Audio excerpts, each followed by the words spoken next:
Hi, everyone, and welcome to the Amazon monthly briefing presented by Edge by Ascential for the month of July 2019.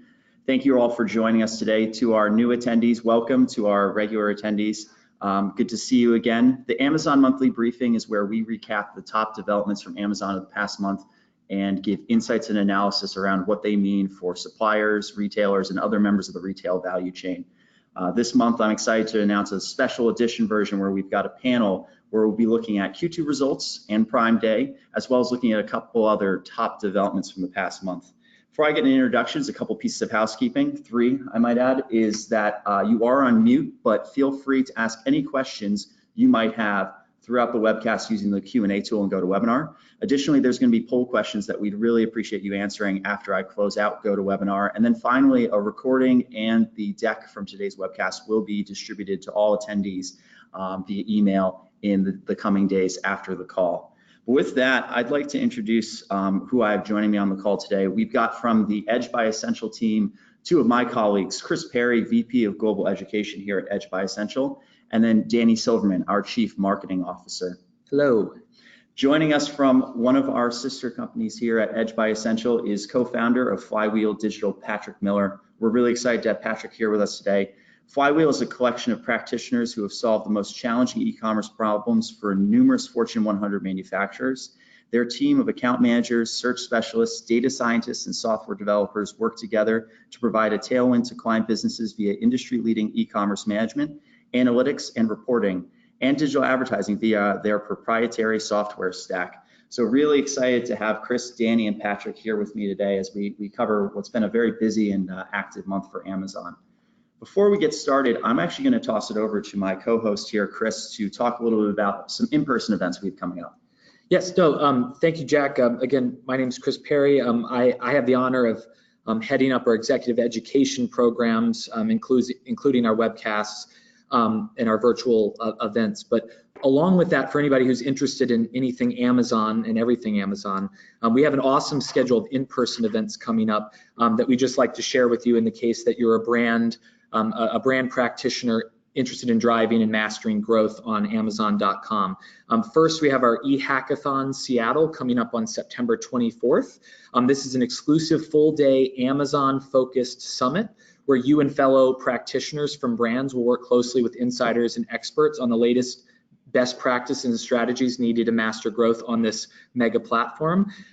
The key with these types of events are these are not your typical conference, death by PowerPoint, talking heads. This is very much a hands-on, actionable, interactive, non-compete breakout sessions where you learn how to do something different that you weren't doing before, and you can go back to work the very next day and action a best practice for growth. So our whole point, our whole mission is to actually drive actionable learning that improves your business.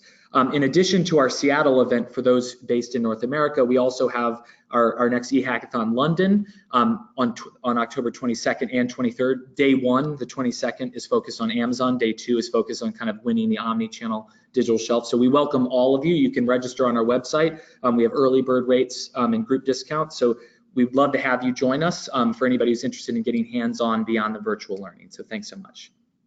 Great, thanks, Chris. And with that, let's get into the content of today's webcast and get seeing our panel's thoughts on some of the big developments. So we hosted this webcast on a Friday because Amazon reported their quarterly earnings last night. That the financial markets were somewhat disappointed due to profit not meeting expectations, but we were interested to see kind of in analyzing kind of the retail side, an acceleration in global net sales. So as you can see here, net sales beat expectations, operating income came in below expectations, and it's interesting to put that in kind of some context over the past few quarters. So Amazon has been increasingly a maturing business and one that has become increasingly more profitable as kind of alternative revenue lines like AWS, advertising, and otherwise gain a bigger share of the net sales stack. It's interesting to see that their record-setting streak of the past 4 quarters operating income has ended this quarter, and there's a variety of factors to attribute to that, one-day shipping being one of them. But I know we were talking a little bit before the call, Patrick, about what you saw in earnings, the relevance of the one-day shipping announcement, and how that kind of weighed on what we saw in the results. So we'd love to hear your thoughts. Sure. Yeah. spent the early morning reading through some research from Edgewater Research, and one of the things that they pointed out was that the North America retail growth, excluding currency and Whole Foods, was about 23%. After being 19 to 21% over the last quarters. We compare that to unit growth, and that actually went from 10% to 18% in Q2. And unit growth had actually declined for 7 consecutive quarters. So what does that mean?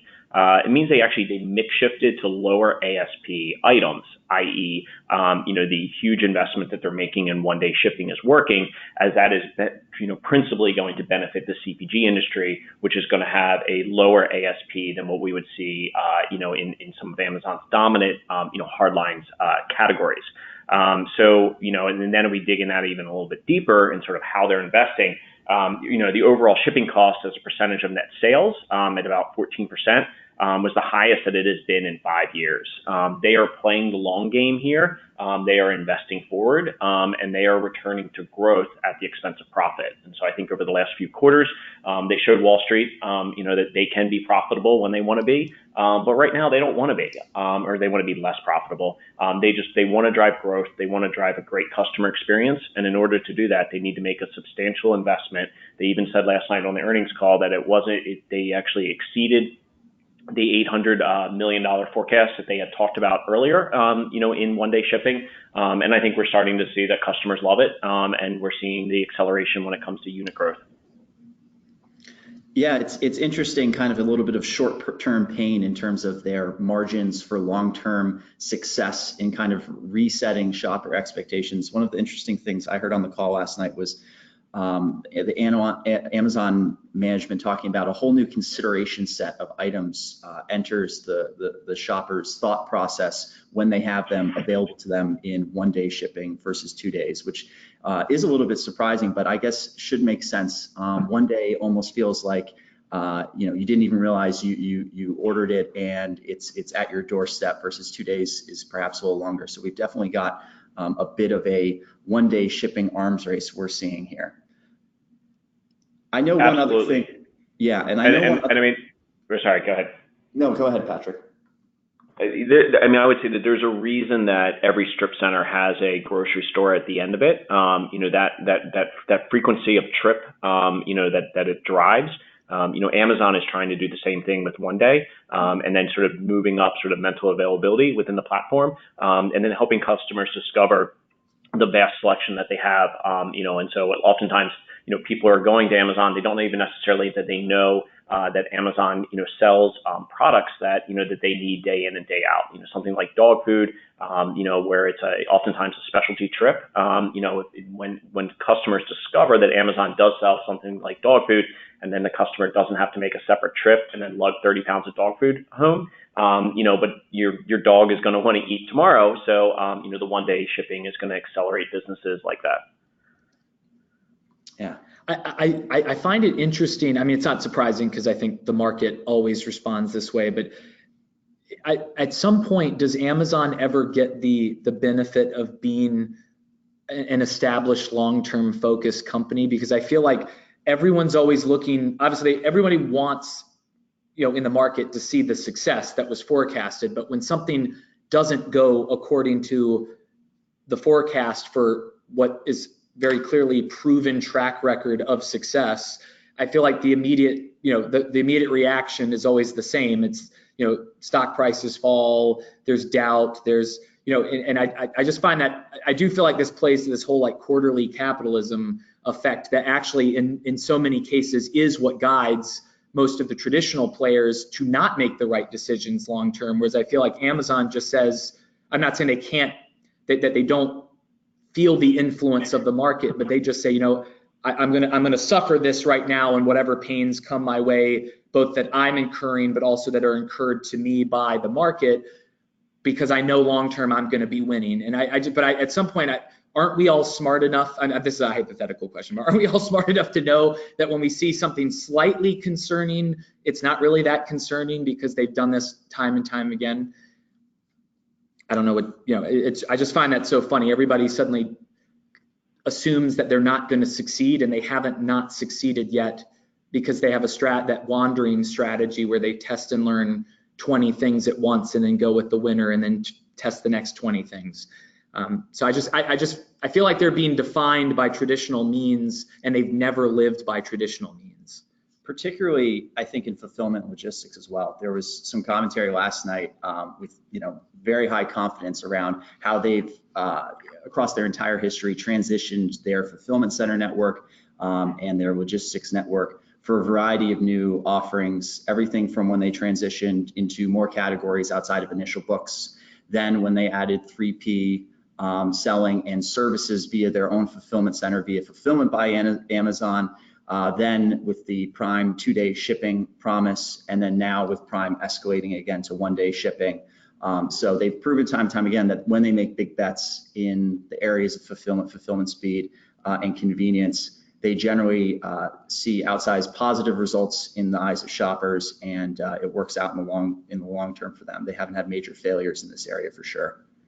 Another interesting area that I kind of dove into a little bit with talking to you, Chris, was some of their other expense lines, and we were doing a little bit of analysis around another interesting area, kind of their marketing expense and the continued expansion there. Marketing grew 48% year over year, and I know you looked a little bit at how Amazon markets itself versus other retailers.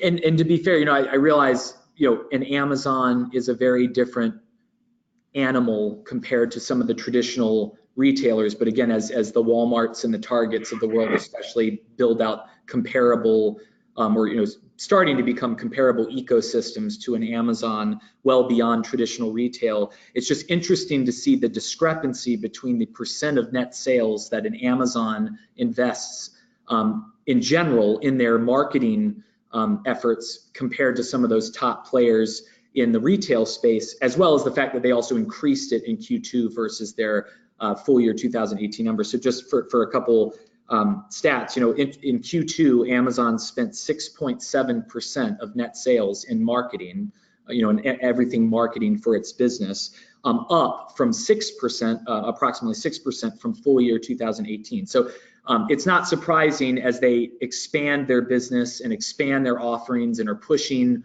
their 1-day offer, obviously their pre-Prime Day ramp up. There's been countless programs and efforts that they've been making behind marketing and advertising their own business globally that would have increased that. But what's really actually more interesting is the discrepancy between that 6 to 6.7% that Amazon invests versus a Walmart that only invests 0.6% of net sales, a Kroger who only invests 0.6% of net sales, again, full year 2018 or fiscal year 2019 for Walmart. And then interestingly, Target actually invests 2%. So not that all things were created equal, but because we know e-commerce in general is kind of on a growth curve as the consumer shifts towards greater value and convenience. But isn't there a correlation to some degree, I imagine there is, between the amount one invests in marketing one's business and their growth? Obviously, as you invest more, your profit may suffer. So some of that increase probably in a minor way contributed to their profit results this quarter. But it's just interesting that what is growing is not only organically driven, but also being driven at a 10x rate versus their top competitors from an investment percent level. And those millions and billions of dollars add up quickly to make a meaningful growth difference. So I just thought that was the nerd in me got excited when I started digging into that. That was quite interesting. The nerds in all of us love it, Chris, and I would echo it as a really insightful trend to keep an eye on as Amazon becomes more and more mainstream and the growth rate slows because the base has become so big. They'll have to continue to increase the amount that they're spending on marketing to keep those growth rates going. A lot of us, without paying attention to these numbers, might just think it's just this organic, the pure flywheel aspect of it. But you have to remember that kicking in that marketing piece also helps make that flywheel go faster for them. And it will continue to get more and more difficult as they're looking to keep those aggressive growth numbers driving forward. And it's good and kind of notice for the other retailers to pay attention to that. the old ways of kind of how we expected to, which retailers we might choose, how they would advertise and get their message to us is changing.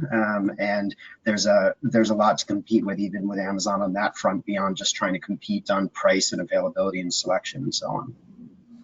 100%.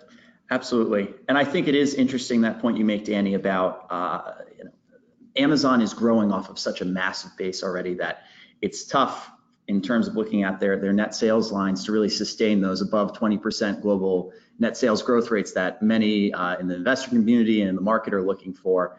But we are seeing, through things like marketing expenditure and through things like their shopper offering, their ability to kind of reignite important revenue lines. I think the online stores growth rate climbing back up from being, around 9% last quarter to close to 14 this quarter is directly related to the ability to serve shoppers at a faster rate on more and more items. So definitely interesting to see how the different areas and investment areas of the business, which Amazon kind of really leans into, is making a difference into growing that top line for them.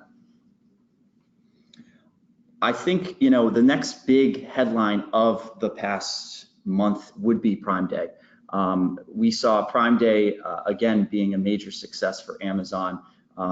Very high growth rates, very much in line with what we've seen over the past few years. This year's Prime Day was 48 hours, but if you look at their revenue per hour, we saw an acceleration compared to years past. I think the top things I really noted from just, the shopper user experience side was that Amazon definitely looked to integrate some more kind of experiential elements to the shopping experience. They had their Amazon concert that had some shoppability integrated within it. And then also some featuring of kind of unique and interesting brands. They had a whole page set up curated by different kind of celebrity brands that are kind of the pet projects of various celebrities. It's almost kind of an influencer oriented strategy as well. Patrick, I know we talked a little bit before the call about some of the things you saw from Prime Day this year. Would love your kind of analysis around all that. Sure. When I think about Prime Day, and in some ways it's similar to Black Friday and Cyber Monday, in that they are, these are days that customers are coming to the site. They're looking for deals and they're looking for discoverability. So, on the other days of the year, it's a search first platform. People come with intent, they search, they click, they buy, they bounce. On Prime Day, they discover. And so, what we saw is that it sort of was much more browse-based, it was less search-based, and people were finding new products, they were finding new categories, they were discovering new items, and then they had a great value because we saw the manufacturing community investing in deals. When we look across our portfolio, we also saw a mix shift that 3Ps actually grew slower than 1Ps, and we think part of that reason was that a lot of the 1Ps, they invested in tiles on the gateway that allowed customers to discover these products, to find a great deal, and then purchase them. So I thought it was a very interesting day, and very happy with the overall top line growth. But I think the best part was that customers were able to find items that they didn't realize that Amazon necessarily sold, get a good deal, and then hopefully that then led to more and more Prime signups. Yeah, absolutely. And Danny, I know we were talking a little bit about what we were able to see through some of our price and promo and digital shelf monitoring tools in terms of the promotional activity around Prime Day. Would love to hear more about that. Yeah, absolutely. And just as a prelude to this, if anyone's looking for our in-depth reports, there were 4 of them, 2 for North America day 1 and day 2, and 2 for the UK day 1 and day 2. You can find it on our website, ascentialedge.com, on the Insights tab. And over those posts, we highlighted a few things. First and foremost, the most aggressive Prime Day yet, as was already stated, both on stateside as well as on the UK side. Once again, Amazon leading with their own devices, but whereas in prior years, especially the early years of Prime Day, they were a little ho-hum, they got very aggressive and very strategic this year. So in North America, we saw the Fire TV Stick and the Echo Dot at their lowest prices ever. Both North America and UK saw the Echo Show 5 go very deep, and that's significant because that product competes directly with Google Nest Home Hub. Typically, day in and day out, Echo Show is much more expensive by 40% or more, but on Prime Day, they undercut the price of Google Nest If you were looking for Google Nest Home Hub, eBay was actually the lowest place to find it, but the Echo Show was still cheaper than eBay's price for the Google Nest. Along that note, in terms of other brands off Amazon, Apple was another key battleground that we saw against all the major retailers, Walmart, Target, Best Buy, and so on. And then on day 2, we saw things shift up a little bit. So some retailers, particularly in the UK, just sort of continued the same from day 1. But Amazon had a different strategy for day 2. They rotated up the Fire TV Stick 4K and the Insignia 24-inch. Interestingly, that's a device that's also on Best Buy. It was cheaper on Amazon than you could get it on Best Buy versus it being a Best Buy device. But then we saw a lot more homeware and appliances. That ever-present Instapot popped up on Amazon quite prominently. It was hard to price compare across retailers because each retailer carries their own model number, obviously to avoid those price comparisons, but everybody was promoting Instapot, particularly on day 2. And that was sort of the trends that we saw as you went across the day. Televisions, laptops, tablets, and actually vacuum cleaners were all categories we saw either significant reduction or significant number of items reduced.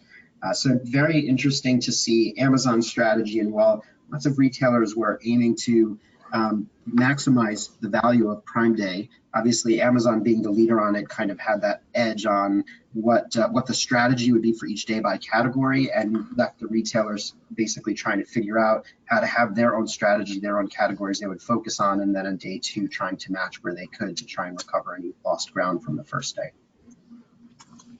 And you know, Danny, it's while this is about Amazon, obviously I thought that what was interesting was Retail Me Not, you know, which is one of the deal aggregator sites, actually had put out a survey showing that, you know, since the launch of Prime Day in 2015, which had only 5, obviously because of the surprise attack of that original event, there were only 5 immediate reactive competitive responses with deals in that first year, but that it actually had increased up to 250 additional retailers outside of Amazon, again, piled on top of the Prime Day effect to match. You know, there was the Walmart Big Save, Target's Deal Days, you know, the flash sale, 48-hour flash sale from Best Buy.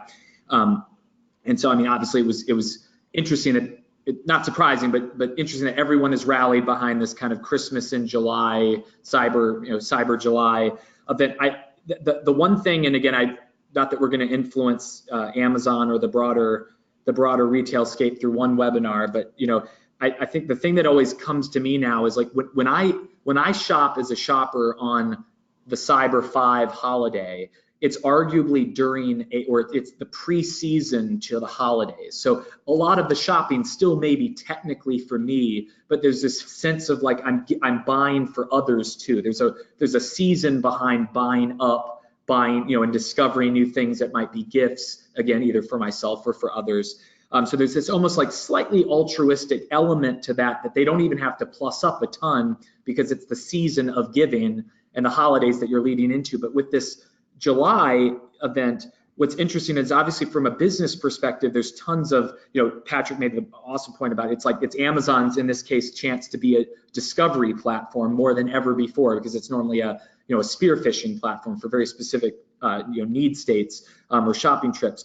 Obviously, Amazon's able to own this because no one else had this kind of event during this time. And then obviously it's a seasonal play, you know, from a business efficiency, it gives them something that drives their business on what would typically be an off month, you know, during kind of like in between the school year, especially in the US. So, but what I feel like there just has to be something greater here. I kind of feel like I posted something on LinkedIn, but I just thought that was it made me think of like the Grinch, you know, it was like where he finally realizes what the meaning of Christmas really is. I feel like there's got to be some greater purpose here, because if a retailer, Amazon or someone else, tied this to some sort of charitable something like when you buy, like that would have so much more meaning, because this feels more like I'm buying for me, not I'm buying for the holidays, which could be for others. And so I don't know, I feel like it's exciting to see how big this festival is becoming, but how does this become something beyond fulfilling my materialistic needs? And I feel like that has a real ability. A stage for Taylor Swift too. Exactly. So I feel like that's like an ownability opportunity for someone to capture in the next Prime Days. How do we make this just as big and special, but special because it means more than just I sold more stuff. So that's just kind of an interesting play. Also thinking about Amazon, the business model, I think, and this was talked about a little bit on last night's earnings call, but Prime Day was a great test of, their ever rapidly increasing fulfillment speed. So there was a question posed to them about their ability to fulfill their promises around holiday. And they said, well, we've just been through Prime Day, which is our biggest, singular shopping day in Amazon history. So they feel well prepared to deliver items in one day or less coming up into this year's holiday. And it also segues well into our next point. Prime Day is very much a Prime member acquisition oriented holiday. And we did actually get in June some more estimates from consumer intelligence research partners around Prime US member counts. And it does seem like in the US at least, Prime membership is reaching some level of saturation point. They estimate 105 million Prime members. This is a country of 330 million individuals. And not all are eligible to be members based on age. Yes, so very true. Some of those are infants, for example. So it's coming, I'm sure. It's interesting to see the trajectory of Prime membership. Chris, I know you were looking a little bit about the numbers in terms of how many Prime members they add over given time periods. Yeah, so in the release about Prime Day, again, we get some of those slightly ambiguous, lofty, result claims, which I'm not saying aren't true, but just they're slightly ambiguous because they don't actually tell you how many members were subscribed on that 48-hour period. But what's interesting is they said that day one was the biggest day for Prime Day subscriptions ever. For Prime member subscriptions ever, and day two was the second highest. And so when you hear that, again, we don't really always have a lot of context for what that could be, what range that could be. And so again, the nerd in me thought, okay, well, let me look at, again, estimates that we have. But if we take these SERP numbers and we go back to when Prime membership first launched, so February 2nd, 2005 to the end of July, the end of June, when this latest 105 million members came out, that's 5,277 days. So if we took the average rate, we would actually see that about 20,000 people or memberships are subscribed every single day on average since it launched in the US. Now that's obviously average from the very beginning, well before this was this was kind of part of your life bundle is having a Prime membership. So I also took the SERP estimates from prior years once they had launched Prime Day, and the highest average in a given 6 to 12 month period was between Prime Day number 2 in 2016 and the end of that 12-month period, and that was 60,000 members a day was the average. So obviously these are not the outliers. There could have been a much larger outlier number on a Prime Day, for instance, or on a Cyber Monday, but that kind of gives us a good idea of not that those aren't big numbers, but we're not talking 1 million shoppers signed up in one day. This is, we're on average since its inception, 20,000 average a day. The best in recent periods since they launched this Prime membership subscription gateway event, i.e. Prime Day, has been 60,000. So we're probably talking 80 to 100,000 plus. I could be way underserving that on an extreme day like Prime Day, but I think that gives us some context for how many hundreds of thousands are actually coming in. And again, with this saturation point ultimately kind of being met, let's be honest, there are 127,000 households in the US. So, and at the end of the day, you don't need all 300 plus million people because my wife and I have one household membership, right? So we're two people that count towards one membership. So it's just kind of an interesting way to put some context to the numbers, because when they say it's the biggest day in our individual day of our history in all these different metrics, what does that really mean in dollars? We can kind of guesstimate dollars, but the actual membership and penetration we haven't. So I thought that was kind of help ground everyone in what potential range that could be. And another kind of top headline we saw, and this gets a little bit over to kind of the marketplace side of Amazon and the ever shifting environment there. One of the potential top headwinds to Amazon as kind of a dominant business is regulatory authorities. And the European Union recently opened up a new probe looking at Amazon's marketplace in terms of how they treat their 3P sellers competitively. Specifically, they're looking at how they use the data generated around sales of 3P items on Amazon.com.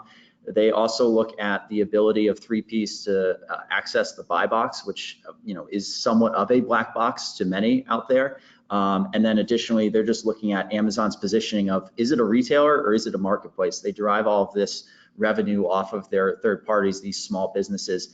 And also, if you think back to last month, the FTC has a similar investigation also oriented around the treatment of the marketplace sellers. Theirs is a little bit more looking at FBA pricing, so what Amazon charges for use of its fulfillment network to 3P sellers, and the fact that Amazon on the 1P side uses it at a much lower rate. Also, the idea of Amazon's promotion of its own brands, which Amazon's actually kind of pared back in recent months to some extent. And then finally, Amazon's ability, some of the service offerings within Prime, to basically subsidize these things at negative profitability or near zero profitability to the detriment of other kind of industry participants out there. So it's interesting to see kind of this regulatory scrutiny of Amazon growing. What's going to happen to the marketplace if Amazon's going to make the marketplace more accommodative of 3P sellers going forward. It's definitely a top headwind facing them.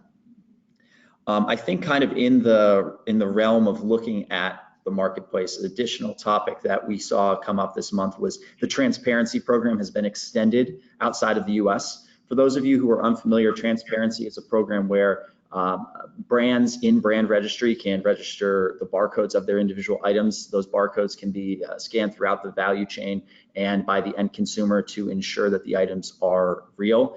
This program has been looked at as a tool that potentially helps control your distribution and items that are potentially damaging to your brand recognition being sold by unauthorized or bad actor 3P sellers.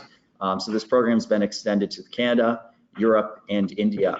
So it'll be interesting to see if this program is kind of the leading edge of the extension of the more broad Amazon Project Zero program, which has a few other kind of brand protective aspects.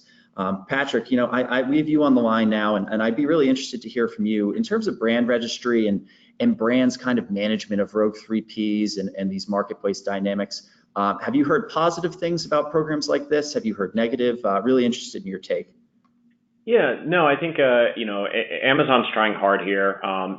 Last quarter was the first time that they listed, counterfeit as a material risk to their business in their earnings report. So, they are trying to figure this out. But this is really, really tough. I think there's sort of two ways of looking at this. There's the diversion issue, and then there's the counterfeit issue. So on diversion, that ultimately, typically comes back to the manufacturer and trade or priceless variance by channel. It gets to be a little bit more complicated when you get into the EU and you start thinking about transshipments. But ultimately, it comes back to harmonized pricing and channel management. On the counterfeit side, that's a really tough one. You saw, whether it's a 3P, or a distributor that may have a 1P or what we will colloquially refer to as a 2P, that may be, shipping, inventory into the FC. I think this is a huge challenge for Amazon. But they're obviously putting an incredible amount of resources here, whether that's Project Zero or other ways that brands via brand registry can police and figure out what's going on and stop the bad actors. And so we've seen them take quick action when they have found it. But it is unfortunately a game of whack-a-mole, and it's quite frankly a shame that there are these bad actors that are out there. And it does seem for everyone kind of involved, brands and Amazon itself, that the marketplace is the central area of a lot of conflict issues, regulatory scrutiny. Even just a small headline we saw this past month around actual liability. So there was an interesting court case that came up where Amazon was going against an individual that wanted to sue because of a defective product. The woman was based in Pennsylvania. She bought a retractable dog leash from a 3P seller in Nevada. The dog leash apparently, came back at her very quickly, did damage to her eye, and she wanted to sue on the idea that she had a defective product. Amazon and her legal team went to find this 3P seller, and the seller had in 2016 disappeared. They could find no one to be held liable. So this went to court, and it actually went up through a few different levels. And The initial ruling was not based on whether or not there was a defective product, whether she had damages. It was simply based on the idea that could Amazon be liable for something that happens with one of their products?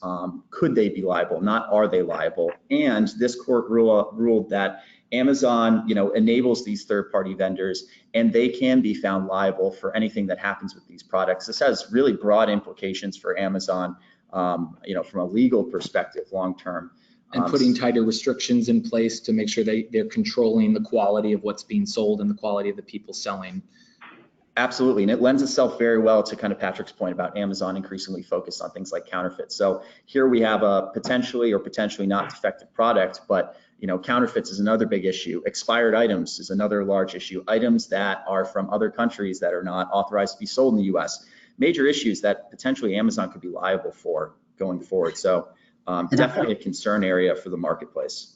Yeah, and just to throw an additional comment on there, you're sitting there and wondering, well, why don't other marketplaces have the same issue? I think part of this goes back to how Amazon rolled out third party. If you go back a few years ago, like probably 5 or more years, it was very easy to tell the difference between Amazon first party and third party. It was Prime, and anything not Prime was third party.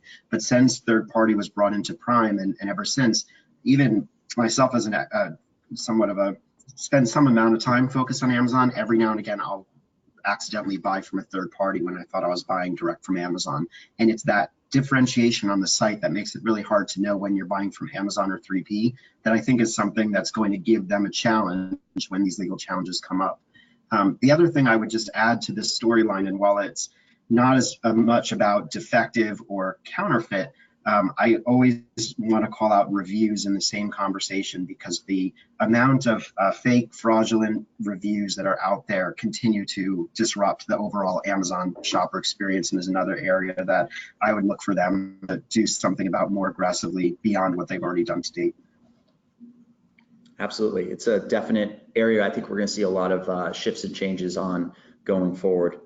Looking at an initiative that's actually kind of off of the pure play world and more into kind of physical locations, Amazon's increasingly looking to extend that pillar of its offering for shoppers around convenience and offer returns at physical locations via partnership or ones they own of items that don't have their box or any packaging on them. So no box returns at Amazon Books, Amazon 4-Star, partnered Kohl's locations, the UPS store, and Whole Foods. The idea here is to be ultra convenient. This is one of the really big friction points for the e-commerce shopping experience. So leveraging these physical locations for returns is something they're looking to kind of offer to the shopper.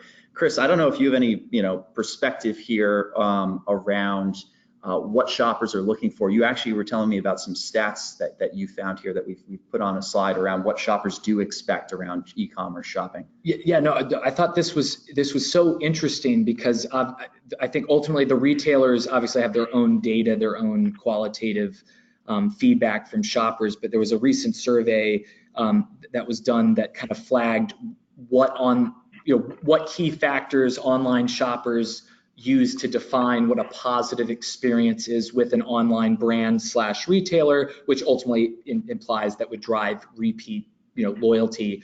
And what was really interesting was, while there are lots of factors that drive it, the ones that kind of naturally rise to the top are fast shipping speed, easy delivery process, ample information, obviously, which also includes reviews, easy return policy, which we'll come back to momentarily, and then ultimately easy purchasing via desktop and or mobile, again, at whatever platform, and one would imply that multiple platforms, devices need to be available. What's interesting is, even without this data specifically made public to us and all of us, is that all 6 of these things are things that obviously Amazon specifically has prioritized over the last several years, and most recently with various initiatives. So when you think of the bottom 2, obviously they've had an app, and they've had their desktop site ever since the beginning, and when smartphones had really launched.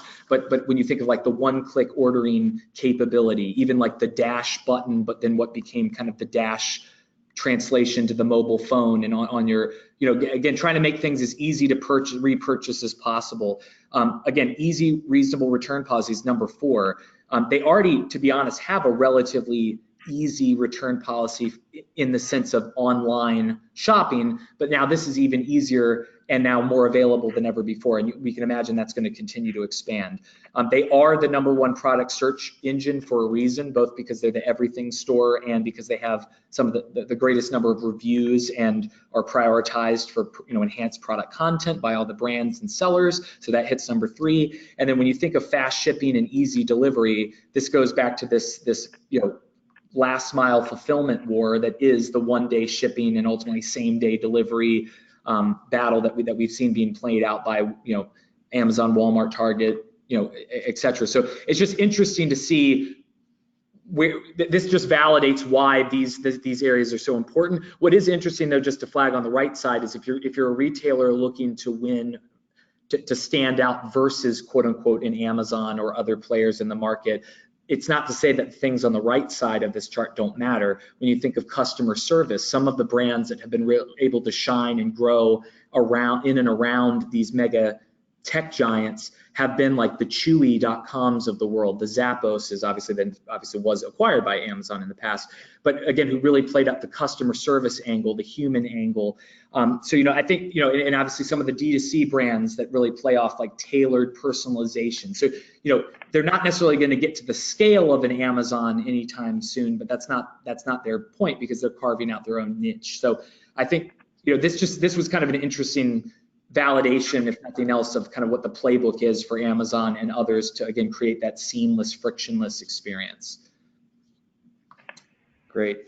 And I think another headline, kind of unrelated to the retail business, but also I think really kind of important to acknowledge Amazon's aspirations to enter new industry verticals, whether we've seen healthcare, we've seen Amazon increasingly putting some tools out around auto. Now real estate's getting involved. Chris, you sent this story to me. Could you just describe what we're seeing here from this new program, Turnkey? So again, this is definitely one of their test innovations. I mean, this may prove, as many things, to not work as well, and they'll revamp and pivot. But I just thought this was like, whenever I'm reading these articles, I'm like, gosh, like they're so smart about how they try to test and learn with these integrations. So basically, Amazon has partnered with Rayology, which is one of the global leading real estate firms. They own Century 21, Caldwell Banker, Better Homes, a number of brands that obviously I'm sure we have all used to sell and buy our homes in our past. But they basically have, as they do well, created a platform to allow you to choose a best fit real estate agent through those, through Rayology's firms, to work with to find your next home.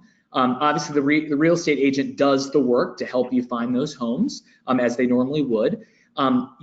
Through this platform, you are marketed and made available services, home services, which obviously is one of the other marketplaces that Amazon has been testing, of essentially being a marketplace for contractors and service providers for homeowners, in addition to the products they sell on their normal retail platform. But this is a way for them to integrate and promote their home services over, again, the Angie's Lists and Home Advisors of the world. And then on top of that, then if you use the real estate agent who would do their normal job to help you find a home through Turnkey, you get, depending on the value of the home you purchase, you get $1,000 to $5,000 in Amazon credit towards their own smart home devices and Amazon Home Services. So this is an amazing way to further enable the smart home penetration, obviously through a captive audience that has come in. Again, if I'm going to get a home through a trusted real estate agent anyway, why wouldn't I want an extra $5,000 worth of home services that I know I'm going to need when I move in, or some cool tech that I'm going to be open to as an inflection point when I change my household? So this is a really smart test. We don't know how this is going to perform yet because it's relatively new. But knowing that Amazon does have, per various estimates, upwards of 60+% market share of the smart home speaker market, but that's actually down since 2018, since Google and Apple and others have really pushed into the space as well, and see that the smart home market is one that needs to be led as well. Programs like Prime Day, where they're really overtly selling their devices and really, again, like Danny mentioned, undercutting some of the competition on some of their latest tech, is one way to drive penetration and kind of leadership in this space, but this is another. And so again, knowing that you can capture people's long-term behavioral mindset through an inflection point like moving to a new home and a new location, this is a huge point of entry marketing platform for them. And I salute both Rayology and Amazon on this. I'm sure several people out there at other retailers are saying, shucks, I should have thought of that. Yeah, for I think any brands on the line that are in home categories or home adjacent categories, I wonder if this program does take off, if there's any opportunities to kind of target consumers that are really in that need state around buying a new home based off the back of turnkey. So it's an exciting new proposition. So this webinar is a public webinar, and we're really excited to have all of you on it. For those of you who are Edge Retail Insight subscribers, you can get deeper insight on Amazon and every other retailer and e-commerce platform around the world, either via our data sets through our Retail Market Monitor tool or through our report publishing. I think most related to what we're talking about today is we recently published an Amazon Pure Play Retailer report where we covered some of the top ways of winning with Amazon and their initiatives for 2019. Also be on the lookout, we're publishing a 2020 Amazon planning guide within the next week as well, really looking at what strategies you can undertake as a brand to win on Amazon.com. So with that, we also wanted to promo next month's monthly briefing. We'll be doing much the same. Chris and I will be covering the top events from August. You won't want to miss it. You won't want to miss it. So I know we are up against the time, but I did want to ask one question that came through here. Since we do have Patrick on the line, there was a question around, we were discussing marketplaces from somewhat of a high level, but there was a question around Amazon on their earnings call was somewhat evasive around the news of the first half of 2019, this vendor blackout. Basically, Amazon looking to migrate smaller 1P vendors over to the 3P side of the business for a variety of different reasons. Amazon isn't really giving straight answers around this. Patrick, I was just wondering, from your experience and from what you're hearing, what's the kind of end state you think Amazon's looking for the marketplace? How are they categorizing vendors versus sellers? Where do you see this really going forward? Sure. No, it's a great question. And so I guess when I first sort of look at hey, if I'm a manufacturer, do I want to be a 3P or a 1P? At the end state, and sort of what is a sale on Amazon or any other e-commerce site? Well, it's just an eyeball, times your conversion rate. And so Amazon's fundamental, advantage is that they have a phenomenal supply chain. They have great customer trust, and that customers, when they come there, they convert at a very, very high rate. And so when we look across, sort of the best conversion rate is going to be a 1P, vendor, because it's going to say shipped and sold by the most trusted brand in the United States. Number two is then going to be sold by the brand, but then an FBA. And number three is going to be sold by XYZ, whomever the 3P is, and then fulfilled by Amazon. And then you then get into, ships and sold by either the brand, and then lastly, ships and sold by, whomever the 3P is. And so if I'm a vendor or if I'm a manufacturer and I'm currently a vendor and I'm considering where I want to go, I think looking at that conversion rate delta and what that does to your cost per acquisition long term is really, really important. That said, is this something that is going to be a choice, or is this something that Amazon is going to force on the manufacturing community? I think they're going to look at, what is best for the customer. And are they, and does this actually end up being a difference without a distinction? And so increasingly we see, tools that were only available to vendors, that are now available to sellers, and vice versa. We also see buy boxes behaving in similar ways where, if I'm a seller and Amazon finds an external match, they'll oftentimes suppress the buy box. So in many ways, it sort of doesn't matter, and sort of from a day-to-day operations, outside of the conversion rate issue as well as tax nexus. I don't know. That all said, if Amazon is, pivoting towards growth, and judging by, what we just saw in their earnings, it sure looks like they are.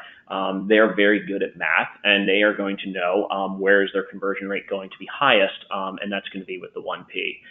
So, while there were hysterics, within the industry, when there were, some issues, this January, I'd argue that those issues were likely more due to counterfeit issues than they were due to, sort of a profit pool. And because if they were concerned about profit, they would not have just had the quarterly earnings results that they just did. So, all the folks that were running around saying it's all about profit, it's all about profit. Well, Amazon just proved them wrong, and they're focused on growth. And so, if they are focused on growth, what is the best way to go grow? If I'm a manufacturer, how do I, invest in those platforms that are going to grow? And how does it become an exercise in joint value creation that ultimately drives a great customer experience? Awesome. And yeah, that's great context. I think the marketplace can be, an Amazon strategy around the mix that they're looking for their retail sales can be somewhat opaque, especially when you see management basically with the constant canned answer around, we don't care as long as our pillars of convenience, price, and selection are met. I think there's a lot more complicated considerations going on underlying all of that. So with the understanding that we're running a little bit over, I just wanted to take the opportunity to thank the entire panel here today for doing this recap here. Chris Perry, Patrick, and Danny here for joining me for this month's Amazon Monthly Briefing. We look forward to seeing everyone on the line next month for our August Monthly Briefing. Thank you very much.